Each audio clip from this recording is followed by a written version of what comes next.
Party గుర్తించి జిల్లా Janasena party అధ్యక్షుడు ఇవ్వటం, పెద్దాపురం ఇన్ఛార్జిగా నేను ఉండటం, గతంలో 2019లో పోటీ చేయడం. ఏదేమైనా నేను మొట్టమొదటి నుంచి కూడా పవన్ కళ్యాణ్ గారి ఆశయాలు నచ్చాయి, ఆయన యొక్క సిద్ధాంతాలు నచ్చాయి. అది అడుగుజాడల్లో జన సైనికుడిగా ఆయన ప్రయాణాన్ని ప్రారంభించడం.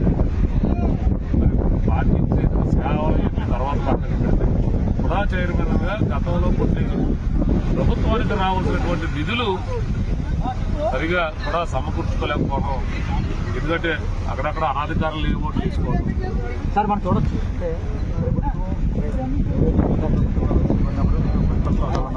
అయితే ఆ సమయంలో వారు ప్రభుత్వం రావాల్సిన నిధులు లేకపోతే అన్నీ చూసాం. అయితే అధికారులకి కొత్త ప్రభుత్వం వచ్చింది,